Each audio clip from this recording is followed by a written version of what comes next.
Всем привет! С вами канал Дизайн Интерьера, и сегодня мы вам покажем невероятную, стильную и технологичную небольшую квартиру в Петербурге.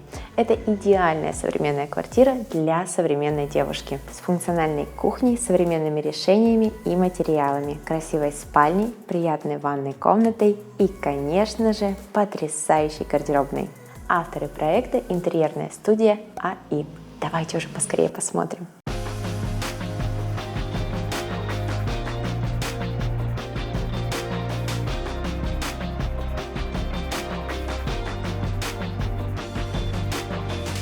Квартира была спроектирована для молодой девушки, у которой живет собака. Среди основных задач была полная перепланировка квартиры, включая передвижение стен, объединение санузла и организация большой гардеробной. Основная площадь квартиры 46 квадратных метров, 12 метров дополнительно терраса. Нам нужно было максимально функционально распорядиться пространством. Для того, чтобы выполнить нашу задачу, мы увеличили пространство кухни, сократили коридор, отдав его правую часть под большую гардеробную, как и хотела заказчица. Зону ванной комнаты мы объединили за счет коридора, выдвинув стену в сторону коридора, и объединили санузел с ванной, что было совершенно допустимо по техническому заданию. Для того, чтобы было больше дневного света, мы демонтировали подоконные блоки в зоне кухни и установили окна-двери в пол. В летний период двери открываются вовнутрь, и пространство становится еще более светлым, общим, и есть ощущение, что кухня продолжается в террасу.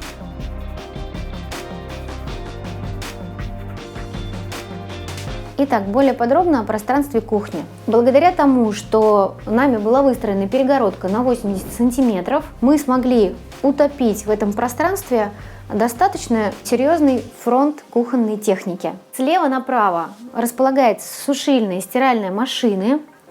Это очень удобно. Таким образом мы сэкономили место в ванной комнате. Фронт холодильника, морозильной камеры. Верхние модули – это антресольное хранение. Колонна отдана под духовку, она же СВЧ, кофемашина, и внизу бокс для хранения химии, что тоже очень удобно. Часто встает вопрос о том, как же использовать угловые модули. Ловите лайфхак. Внутри самого модуля мы расположили розетки. Таким образом, технику можно использовать, не вынимая ее из модуля. Верхняя колонна также зона хранения, вытяжка, сушка посуды, посудомоечная машина. Все, что необходимо для хранения кастрюль, всевозможной утвари на кухне, это модуль около раковины. Мойка. Кран совмещает питьевую и проточную воду. Внизу установлен гейзер, это фильтр, измельчитель, мусорное ведро. Такая же зона для бакалеи. И угловой модуль профессионально Лиманс выполнен вот таким вот образом. На кухне несколько сценариев освещения. Центральный свет для приема гостей и пищи. Дополнительный функциональный свет на случай уборки пространства или темного времени суток. И дополнительный уютный свет диодный, который расположился по периметру. Немного о материалах. На полу и на стене использован керамогранит, который себя очень хорошо зарекомендовал. На столешнице и на ступенях искусственный камень, так как этот материал полируется в случае, если на нем появляются микроцарапины.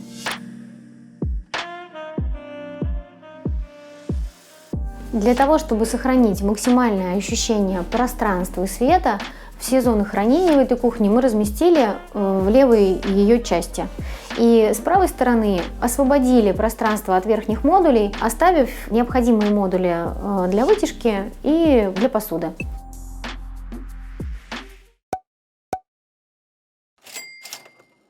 А что мы все про обзоры квартир до квартир? Я, конечно, не Вилсаком, но попробовать-то мне ничего не мешает. Итак, у меня в руках недорогой смартфон ZTE Blade A7 2020, стоимость которого ниже 10 тысяч рублей. Паш, долларов? Нет, реально рублей. И сегодня я хочу его протестировать на предмет, первое, долгих переговоров. Алло, галочка, ты сейчас умрешь.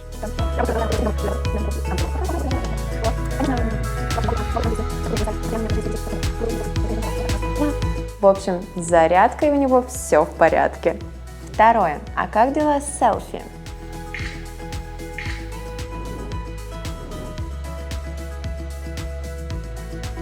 Да, камера справляется отлично. Третье. А еще у телефона есть функция бесконтактной оплаты товаров и услуг. Паш, ты закинул денег на карты? Я думаю, пиццу заказать. Ну и стоимость, ребят, всего 9 990. Самое время переходить на ZTE. Даша протестировала, Даша рекомендует. Для поддержания комфортной температуры в зоне кухни, ванной и коридоре размещены теплые полы, классический кондиционер, Tion, который снимает показания СО2 в квартире и сама регулирует количество подачи свежего воздуха. На радиаторы установлено умное управление, которое соединено в паре с Tionом, и они работают на комфортную температуру и микроклимат в пространстве. То есть если становится тепло или жарко на улице, то автоматически температура уменьшается, ну и наоборот. Здесь установлены USB-колонки, которые управляются также с айфона. Вставал вопрос с тем, как правильно оформить вход, потому как ступень обрывается справа и слева, оставить без оформления ее нельзя, но и сделать длинный тюль в этом случае мы тоже не можем. В связи с этим мы сделали две фиксированные портьеры, которые никуда не двигаются, ни вправо, ни влево. Вот это декоративный элемент. И подвижной частью является короче на ступень вот такой вот приятный тюль.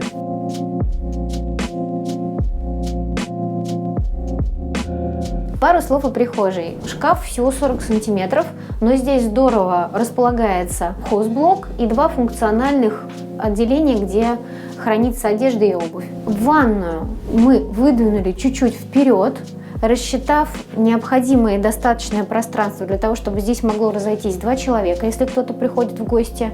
Слева мы расширили пространство зеркалом, на котором крепятся вот такие вот декоративные ламели. Со входа открывается перспектива на кухню и на террасу. Зона коридора отделена с 2 сторон в зону спальни аккуратным алюминиевым порожком. Дальше начинается инженерная доска в зоне спальни. От зоны кухни отделена другим керамогранитом. Здесь в зоне кухни, в зоне коридора отсутствует плинтус. Это такая современная тенденция, в том числе стилевая особенность, свойственная конкретно этому направлению, этому стилю. В доме живет собака. Она олицетворяет собой агрессивную среду. Копает все время этот диван, но так как антивандальное покрытие, достаточно сложно каким-то образом его повредить, проверено конкретно собакой.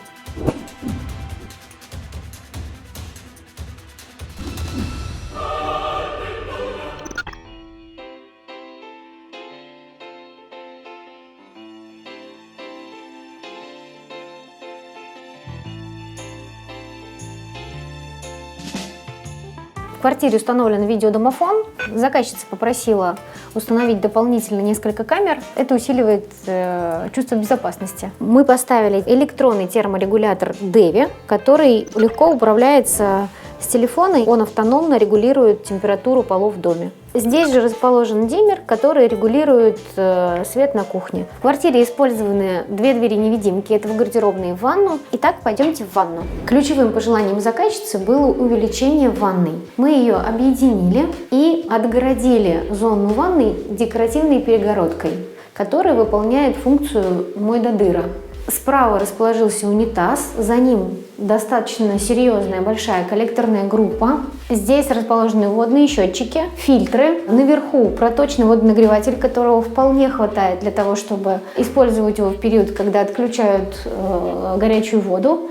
И, как вы видите, подписаны все приборы, которые идут на кухню, ну и непосредственно в санузел. Во всех мокрых зонах установлены датчики протечки, которые в случае аварии перекрывают воду в квартире.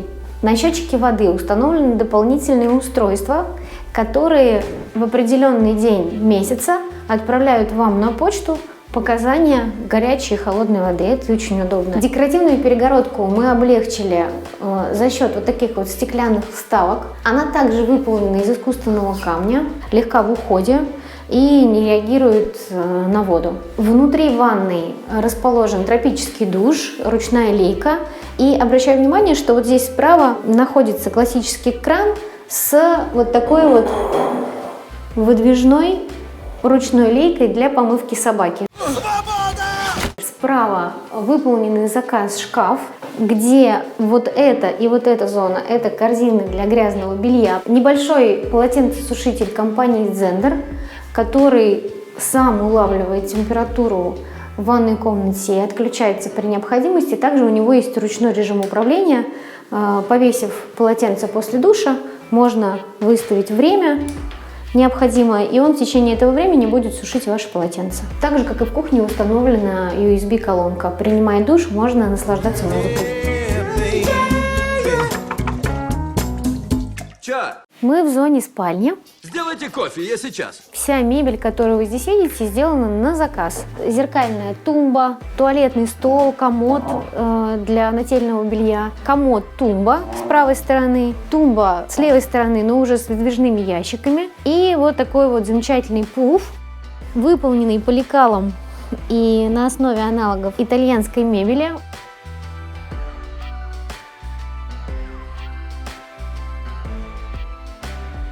В комнате несколько сценариев освещения. Мне кажется, самый удобный – это диодный свет, наиболее функциональный – потолочный и такой вот интимный, мягкий свет в зоне туалетного столика. Учитывая петербургские белые ночи, мы сделали вот такой вот blackout. Это шторы плиссе. Вот такой вот декоративной ниши, выполненной из гипсокартона, мы достигаем перспективы и глубины пространства. Есть ощущение, что кровать утоплена в стену. Для небольших квартир очень актуальная зона хранения. Помещаются все несезонные подушки, одеяла.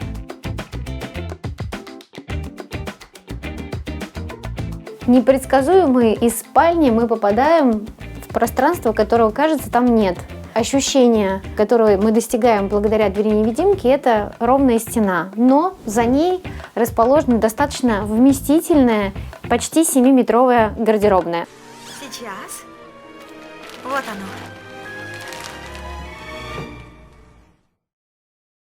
Справа и слева рейлинги для короткой и длинной одежды. Вообще, когда мы проектируем гардеробные, изначально в проекте есть подтехническое задание, так называемое, в котором перечисляются все возможные вещи, которые есть у нашего клиента. Таким образом, мы ничего не забываем при проектировании, и гардеробная получается максимально функциональной. Так, например, вот здесь мы использовали пантограф, который актуален для людей небольшого роста и для квартир с высокими потолками. Здесь чистовая высота потолка 3 метра, черновая была 3,15. В более узкой части гардеробной расположены выдвижные ящики, стеклянные полки, сквозь них проходит свет, таким образом он проникает на последующие полки, и видно, что там лежит.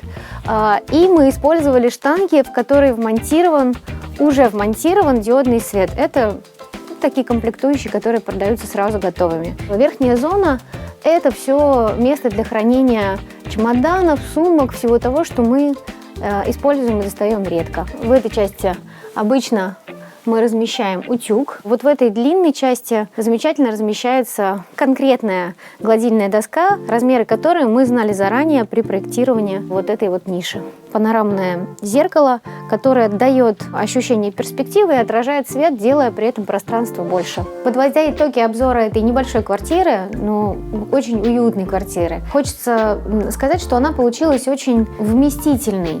И вообще ощущение от пространства в этой квартире большего количества метров, чем есть на самом деле.